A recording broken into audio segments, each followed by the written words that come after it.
Welcome in, Slump.busters. As part of our continuing NBA coverage, it's time to finally get into those Los Angeles Lakers, those Lakers that have underperformed for the majority of the season. And to talk about them, we have one of the most trusted voices, in my opinion, on Lakers Twitter, on Lakers YouTube, Big Baby Jonathan Soffel of the Big Baby Jonathan on YouTube. Big Baby, how you doing today? Doing good, man. Thanks for having me on, man. And let's get this show started, man. Let's get it, man. All right. Well, my first question out here. Most breaking news. Stop me if you've heard this one before. Anthony Davis is hurt. Anthony Davis, this is his second injury, third injury of the season. It's just one of those constant things about the Anthony Davis experience. Currently, the Lakers have a winning record when AD isn't on the court. And Stephen A. Smith made some headlines this past week suggesting that the Lakers move off of Anthony Davis. What do you think? Is that the right move? Should the Lakers move off of Anthony Davis, or Anthony Day-to-Day, as I've seen it called? As far as trading Anthony Davis, man, I wouldn't. I would try one more year. And if he has another injury or if he is struggling again, then you trade him. But if we trade him, that means we traded Lonzo Ball, Brandon Ingram, Josh Hart, all those picks for Anthony Davis. And then we trade him, Anthony Davis, to another team that's like, let's just hold the fort. Let's have him sit out the rest of the season and try again next year. If it doesn't work, then trade him. That's what I would do. So pivoting on the Anthony Davis stuff to what they did this last offseason, which is bringing in Russell Westbrook instead of DeMar DeRozan or instead of Buddy Hield, moves like that. What have you made of this situation with the Lakers, and who deserves some of the blame or criticism for the moves that were made or not made during the offseason? As LeBron says one thing to the media this weekend and Pelinka's remained relatively silent. What do you make of that situation this offseason? Man, this whole offseason with the Lakers, man, LeBron wanted Russell Westbrook. Rob Pelinka wanted Buddy Hield. And LeBron tried to convince Rob Pelinka to get Russell Westbrook. They got it, and then they got the players that LeBron wanted. Now LeBron's upset. I feel like Rob Pelinka is saying this. You asked me to get these players, figure it out. Figure it out. Don't come to me saying getting more players. You guys need to figure it out as a team. Man up and figure it out. That's why I get the sense from it. You know what I mean? That's why I get from Rob Pelinka.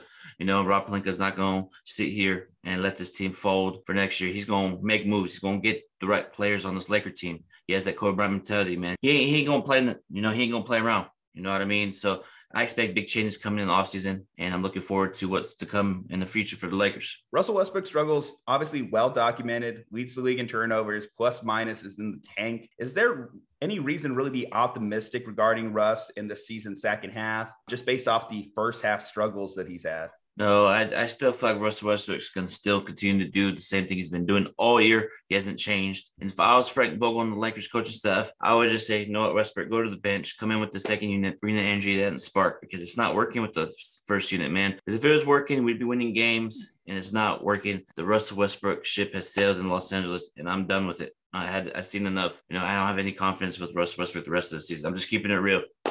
Just keeping it all the way real, like I always do on my show. Always keeping it real with the Westbrook situation. So at the trade deadline this year, there weren't a lot of great options for them. I know they had like a Westbrook for John Wall type of swap. I know there's stuff connected to Derrick Rose that's, I guess, not necessarily right now, but for next year. And LeBron's still under contract for one more year. I've argued that they should still keep Westbrook and try new things, like maybe move him to the 5 or move him to the bench, because no matter what, they'd be selling it low on Russell Westbrook. What did you make of their decision to hold on to him at the deadline? Not surprised. You know what I mean? Not surprised whatsoever. I'm not surprised Lakers didn't do anything, because Westbrook, next season's contract's going to be expiring. So you can attach that with a prior first round pick or something, another player, and then get it off your books, And I also did see a report about John Wall and Christian Woods for Russell Westbrook. And I would think Christian Woods' contract would lead us into luxury tax. So it's kind of like the Lakers don't want to do that again. So they'll probably just hold the fort, go through the growing pains, and figure out again in the offseason. That's why I take of it. You mentioned that it seemed like Rob Pelinka and LeBron James are starting to butt heads. We did see that report that he'd be interested in pursuing futures with whatever team ends up drafting Bronny. He has currently the second highest usage rate in the NBA. To the last 3 seasons. He's had injuries. With LeBron playing at this level, I know it's obviously hard to kind of reduce his minutes, especially because the team's struggling with when he's not on the court. How should they plan on moving forward with the aging LeBron, especially over the next 2 years, while trying to keeping him happy and also with this current chemistry they have on the court? If I was the Lakers and Rob Pelinka, I would have a man-to-man conversation with LeBron, ask him straight up, do you want to be here? Yes or no? And if he doesn't say anything, I'm picking up the phone and trading him, because LeBron leaves teams high and dry. He just goes from Cleveland to Miami, then Miami back to Cleveland, then Cleveland to LA. It's like, come on, if you don't want to be here, just say it. We'll call, pick up the phone, trade you. You know what I mean? I don't want him to just leave us high and dry. You know, if he leaves us, we'll be in another rebuilding. That's what, So if I'm the Lakers, go LeBron, say, hey, you won't be here. If he doesn't say anything, I'm just trading him. That's what I feel. What do you guys think? I would say it's very unlikely. As much as I think you guys would obviously get some return draft capital if you're able to say, hey, we got LeBron James on the market. The idea of trading LeBron James is something that I think a franchise typically won't recover from. You don't typically see stars at that level get traded. Though obviously, if you could find a deal there, you should expect a decent amount of picks or capital back in that situation, which I guess brings up another question here. Obviously, the Lakers have a lack of draft capital, lack of cap space. How should Rob Pelinka and these guys start to maneuver things as they head into future years? To get good assets back, man, I know we talked about earlier. In fact, the Lakers got to consider getting rid of AD and LeBron just to set the future. You know what I mean? Because I just feel like for whatever reason, man, LeBron doesn't seem happy here anymore. That's what I'm getting. And if he's not happy, just say it. LeBron, don't sugarcoat. Don't throw little dish shots around Pelinka. Don't throw little dish shots to me. Be a man about it and say, I don't want to be here anymore. And we'll get on the phone and trade you. That I just don't want to be left high and dry with no draft picks, no assets. You know what I mean? Get value for LeBron. Just to say, okay, LeBron, thank you for that one championship. You go do your thing, go back to Cleveland, which I already know he's going to go back to Cleveland. I know his son's going to be in the NBA in a couple of years.